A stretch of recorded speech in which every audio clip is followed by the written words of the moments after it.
আসসালামু আলাইকুম। হ্যালো বাংলাদেশ, আমি রাফি চৌধুরী আপনাদের সাথে আছি। সো আজকে চলে যাবো মনোহরগঞ্জে। তো মনোহরগঞ্জে যাওয়ার সময় আমরা রোড দিয়ে না গিয়ে একদম বাঁশবাগান দিয়ে ঢুকলাম। সো জায়গাটা অসাধারণ, আসলে গ্রাম ছাড়া এইসব ভিউ দেখাই যায় না। তো যারা যারা আমার ভিডিও সবসময় অলরেডি দেখেন, সবাইকে অসংখ্য ধন্যবাদ। আর ধৈর্য সহকারে ভিডিওটা দেখবেন। যারা বিশেষ করে প্রবাসে থাকে তাদের জন্য এই ভিডিওটা একদম বেস্ট। হয়তো এটা আপনার এলাকা, আপনি জানেন, চিনেন। যারা চিনে থাকেন অবশ্যই কমেন্ট করে জানাবেন যদি এই জায়গায় একবার আসেন। বা পাশে একটা মসজিদ হয়তো তৈরি করতেছে। তো যাই হোক, যারাই তৈরি করতেছে নামাজ পড়ার জন্য, তাদের অসংখ্য ধন্যবাদ। আর এই রাস্তাটা খুবই ক্রিটিক্যাল, আসলে বাইক রাইড করা খুবই কষ্টকর। আমার মনে হয় না যে এখান দিয়ে কোনো গাড়ি করা যাচ্ছে। ওরে বাবা, বাচ্চারা আবার আমাদের দিকে তাকিয়ে কিলকিলে হাসতেছে। সো ডান সাইড হচ্ছে একটা খাল, যদি 19 থেকে 20 হয়ে যায় একদম আমরা চলে যাব কোথায়, চাঁদের দেশে। সো আমাদের খুঁজে পাওয়া যাবে না। তো যাই হোক, পুরো ভিডিওটার সাথে থাকবেন আর গ্রামের ভিউ উপভোগ করবেন। প্রকৃতি আসলেই অনেক সুন্দর, যদি না দেখেন তাহলে বুঝতে পারবেন না যে প্রকৃতি কতটা সুন্দর। সো প্রকৃতির সাথে যদি একবার মিশে যান তাহলে বুঝতে পারবেন যে প্রকৃতি কতটা সুন্দর।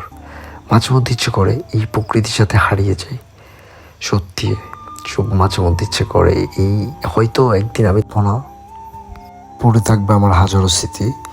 তো যাই হোক, আমরা চলতে চলতে আপনাদের সাথে কিছু গল্প শেয়ার করছি। আর এই জায়গায় ড্রাইভ করা মানে একটা বিশাল ব্যাপার। সো আমার বন্ধু মনির অনেক সুন্দরভাবে গাড়ি স্মুথভাবে চালাচ্ছে।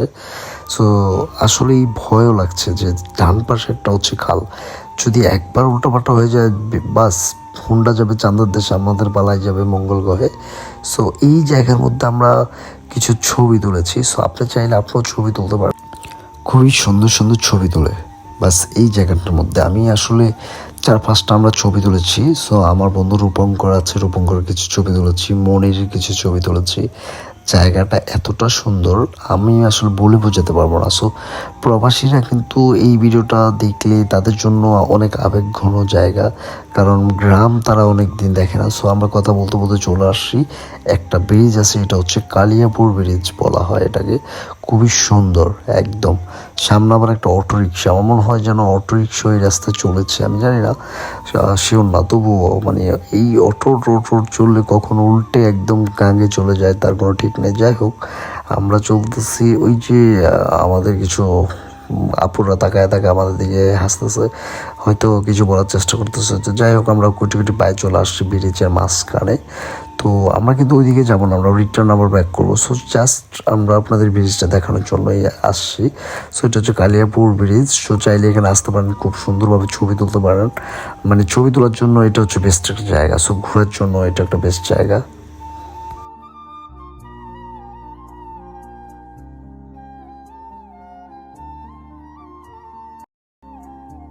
প্রকৃতি এমন একটা জিনিস, কিছু কিছু সময় যেন প্রকৃতি কিছু বলতে চায় আমাদের। সো আসলে প্রকৃতির সাথে যদি একবার মিশে যান খুবই সুন্দর লাগবে।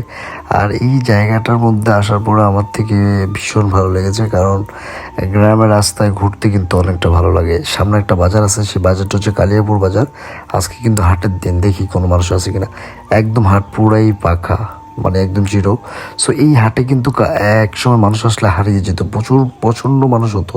তো যাই হোক, আজকে কালার বিভক্তি এই হাটটা হারিয়ে গেছে, মানুষ ঠিকই আছে।